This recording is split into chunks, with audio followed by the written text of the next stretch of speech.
Hi friend, कैसे हैं आप सब। उम्मीद करता हूं कि आप लोग ठीक होंगे। मैं ऋषिकेश स्वागत करता हूं अपने यूट्यूब चैनल @RN क्लासेस में। यदि आप इस चैनल पर नए हो तो कृपया लाइक कीजिए और सब्सक्राइब कीजिए। है कि संविधान संविधान के बारे में आज को आपको बताएंगे। संविधान में क्या है, मौलिक अधिकार प्राप्त हैं। ठीक है, उनको मौलिक अधिकार कितने मिले हैं इस देश में रहने के लिए, आपको क्या क्या करना है, क्या क्या स्वतंत्रता है आपको यहाँ। तो ये सब चीज़ आपको हम बताने वाले। बहुत ही धमाकेदार वीडियो होने वाली है आज की। ठीक है दोस्तों, चलिए हम अपने टॉपिक की तरफ चलते हैं। सबसे पहले हम आपको क्या बताएंगे कि संविधान किसने लिखा है और संविधान कब लागू हुआ अपने देश में। ठीक है, संविधान में कितने पेजों की संख्या है, संविधान में बनाते हुए कितना खर्च आया। ठीक है, तो ये सब क्वेश्चन आज हम आपको पहले बताएंगे, फिर उसके बाद मौलिक अधिकार बताएंगे। ठीक है, क्वेश्चन है हमारे, संविधान किसने लिखा, संविधान सभा की पहली बैठक कब हुई थी। ठीक है, और संविधान बन चुका था। ठीक है, ये कब कब बना था हमारा संविधान, और संविधान बनने में लगा समय ये हुआ। ठीक है, संविधान बनने में कितना समय लगा था, और संविधान कब लागू हुआ था अपने देश में। ठीक है, संविधान अपने देश में कब लागू हुआ, और संविधान में हस्ताक्षरों की संख्या कितनी है। ठीक है, जो संविधान लागू हुआ था हमारा, और उसमें कितने कितने लोग हस्ताक्षर किए थे, यानी कितने कितने लोग सहमति दिए थे। ठीक है, सहमति दिए थे अपना कि ये संविधान इस देश में लागू किया जाए। संविधान अच्छा है कि खराब है, कैसा है, तो वो अपना एक मतदाता का हस्त करते हैं। ठीक है, मतदाता जैसे होता है उसी प्रकार ये लोग करते हैं कि साइन करते हैं अपना। संविधान में लगा खर्च, कितना खर्च लगा था संविधान में, तो ये चीज है। और संविधान के कुल शब्दों की संख्या कितनी है, संविधान में जो शब्द लिखे गए हैं वो शब्दों की संख्या कितनी है। ठीक है, और कुल पेजों की संख्या कितनी है। ठीक, कुल पेजों की संख्या कितनी है, और संविधान का कितना वजन है। तो ये चीज आपको इम्पोर्टेंट है, ये हर क्वेश्चन में पूछा जाता है। आप किसी भी क्लास में पढ़ते हैं या नहीं पढ़ते हैं, फिर भी आपको इस देश में रह रहे हैं तो आपको ये जानकारी होनी चाहिए, इतनी चीज। ठीक है, अपने संविधान के बारे में जानकारी होनी चाहिए। संविधान हमारा क्या, संविधान किसे कहते हैं। ठीक है, तो संविधान किसी देश को चलाने के लिए अपना एक संविधान होता है। ठीक है, उसमें आदमी स्वतंत्र रहता है। ठीक है, वो संविधान उस देश में लागू किया जाता है कि इसी संविधान के अनुसार व्यक्ति को चलना होता है। ठीक है, तो संविधान एक अपने देश का होता है, हर देश में ये चीज होता है। ठीक है, तो आइए हम देखते हैं संविधान किसने लिखा था। ठीक है, तो संविधान लिखे थे कि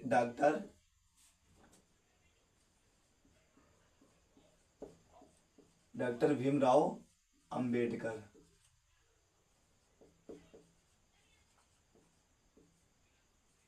डॉक्टर भीमराव अंबेडकर। ठीक है, कौन लिखे थे, डॉक्टर भीमराव अंबेडकर।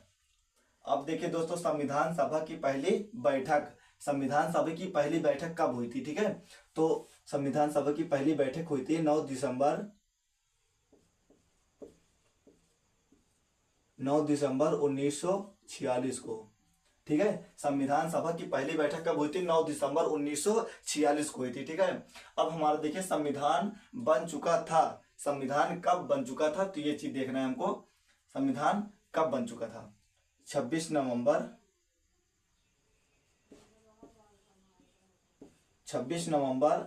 1949 को। ठीक है दोस्तों, तो हमारा संविधान कब बन चुका था, 26 नवंबर, अरे 16 नंबर लिख गया, सॉरी, 26 नवंबर 1949 को ये हमारा संविधान बन चुका था। ठीक है, और संविधान बनने में लगा समय, तो संविधान बनने में समय कितना लगा। ठीक है, समय कितना लगा था, 2 साल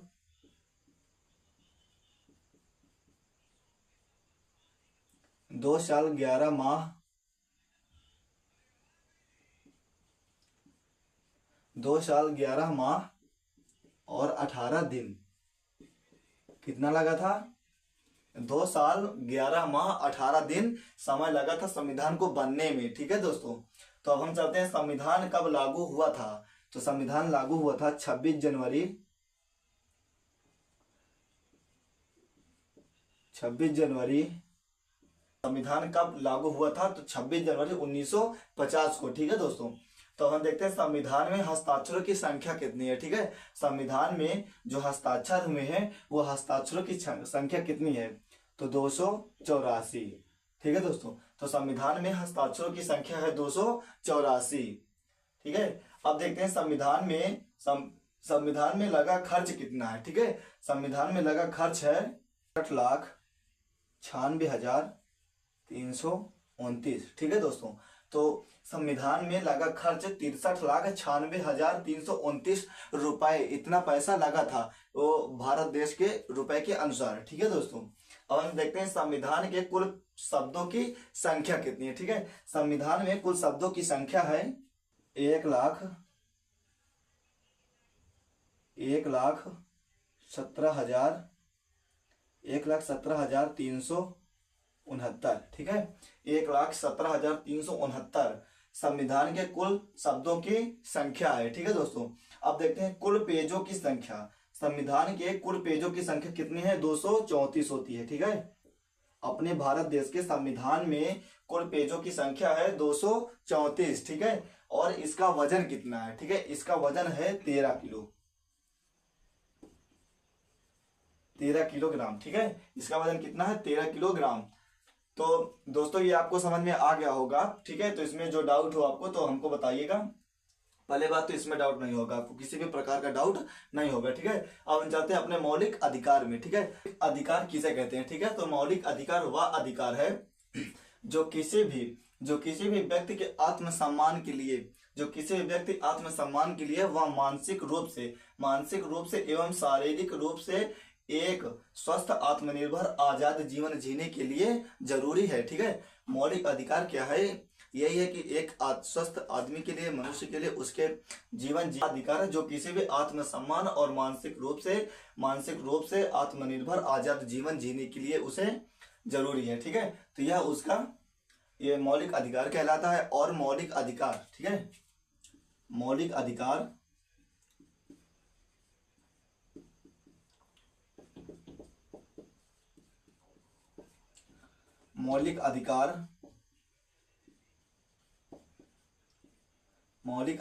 संविधान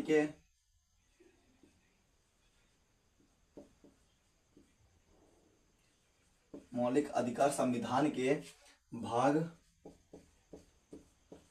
भाग 3 में है। और ठीक है, और मौलिक अधिकार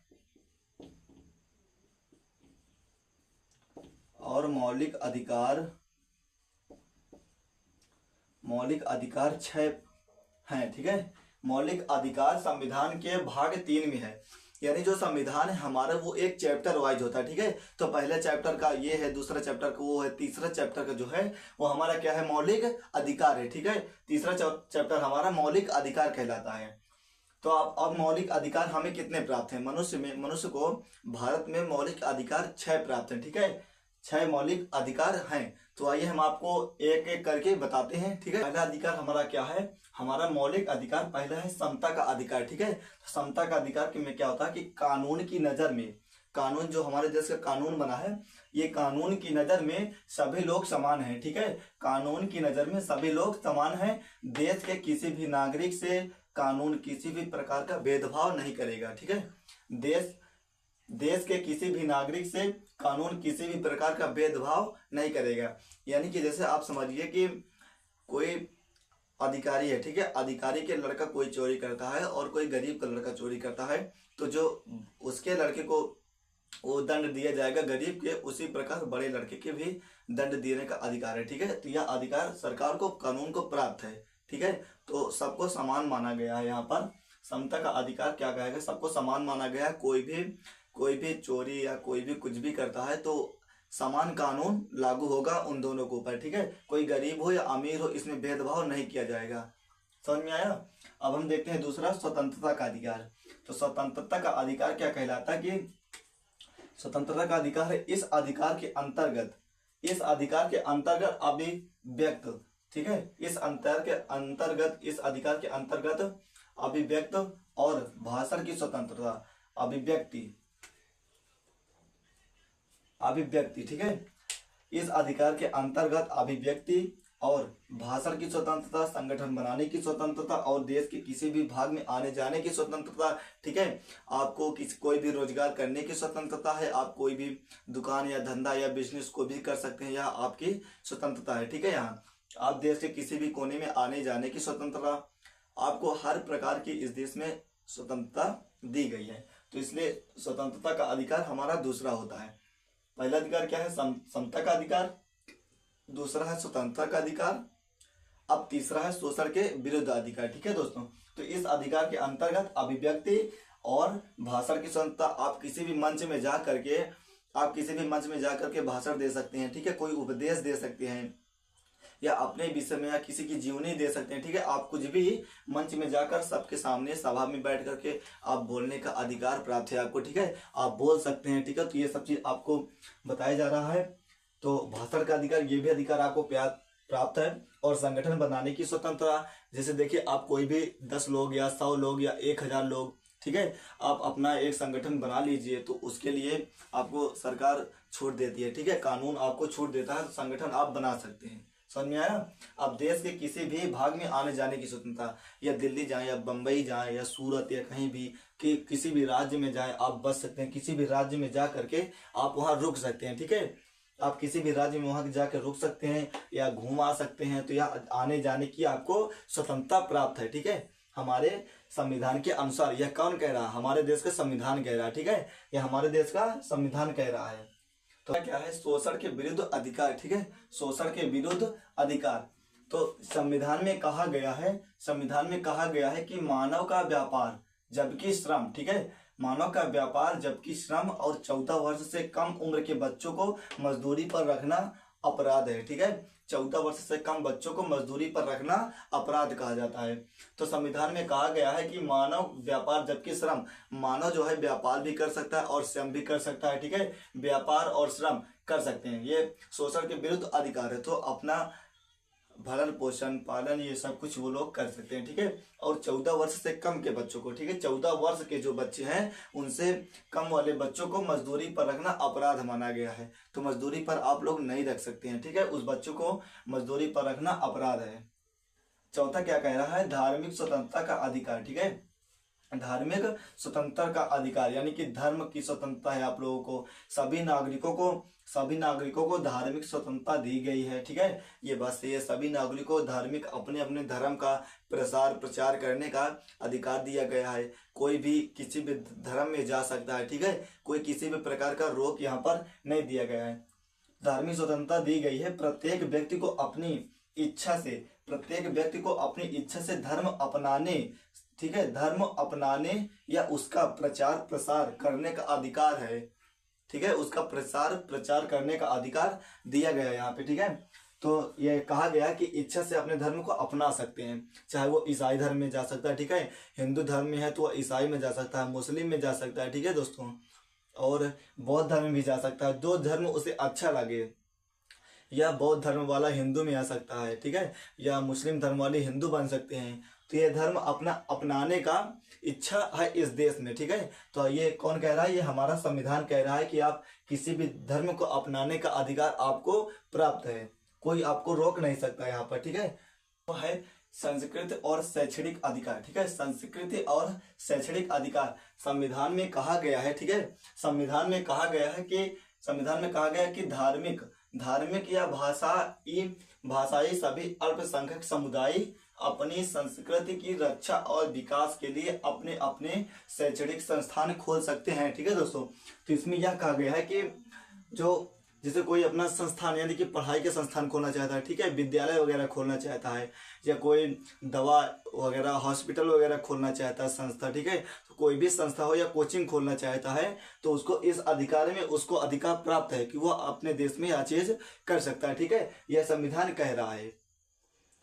संवैधानिक उपचार का अधिकार, छठवां अधिकार क्या है कि संवैधानिक उपचार का अधिकार यदि किसी नागरिक को लगता है कि राज्य द्वारा उसके किसी भी मौलिक अधिकार का सहारा लेकर वह अदालत जा सकता है। ठीक है, यदि उस नागरिक को लगता है कि मेरे अधिकार को छीना जा रहा है, ठीक है, मेरे अधिकार की बात को नहीं सुना जा रहा है, तो वह अपने राज्य में किसी भी मौलिक अधिकार का सहारा लेकर वह अदालत जा सकता है। ठीक है, तो देखिए कितना अच्छा बताया गया है, कितना अच्छे से हमको मौलिक अधिकार प्राप्त है कि अगर कोई भी हमारे मौलिक अधिकार का उल्लंघन कर रहा है या हमारी बात को नहीं सुन रहा है, ठीक है, तो हम ये मौलिक अधिकार को लेकर के हम अपने कोर्ट या अदालत हम जा सकते हैं। ठीक है, अपनी बात को हम रख सकते हैं। ठीक है, कितना अच्छा अधिकार बनाया गया है हमारे देश में। ठीक है, तो यह अधिकार हटा दिया गया है। ठीक है, हमारे मौलिक अधिकार से यह अधिकार हटा दिया गया है जो संपत्ति का अधिकार था। ठीक है, क्या था, संपत्ति का अधिकार, इसको हटा दिया गया है इस समय। पहले हमारे मौलिक अधिकार 7 थे, जो एक संपत्ति का अधिकार भी जुड़ा था, ठीक है, इसको हटा दिया गया है। क्योंकि जैसे संपत्ति का अधिकार होता है, कोई भी खुदाई में वगैरह तो धन दौलत या कुछ भी सोना चांदी निकलता है जमीन से अंदर, तो वो सरकार, वो हमारा हो जाता था पहले, ठीक है। तो पहले वो किसका होता था, हमारा होता, तो हटा दिया गया है। अब यदि कहीं भी कुछ भी खुदाई में या किसी भी चीज में कुछ भी संपत्ति मिलती है या पुरानी संपत्ति कुछ भी मिलती है, तो वह संपत्ति किसकी होगी, सरकार की होगी, ठीक है। तो वह सरकार ले लेता है। तो यह संपत्ति का अधिकार मनुष्य को, या कोई भी वो काला धन निकलता है तो वह किसका होगा, वो सरकार का ले लिया जाएगा, ठीक है, सरकार ले लेगी उसको। तो आई होप दोस्तों आपको समझ में आ ही गया होगा, ठीक है। ये 2 अधिकार है आपको, ये हम आपसे निवेदन करते हैं कि यह अधिकार आपको याद होने चाहिए, ठीक है। जब तक आपको संविधान अपना याद नहीं रहेगा तो आपको अपना हक मालूम नहीं पड़ेगा, ठीक है। आपको अपना हक जानना चाहिए। ये संविधान जब आपको पता रहेगा, ठीक है, जो आपको मौलिक अधिकार प्राप्त है, जब यही नहीं पता रहेगा तो आगे का क्या पता होगा आपको। तो कृपया आप संविधान को पढ़िए, ठीक है, अच्छे से उसको समझिए। जय भारत। आज की क्लास यहीं तक।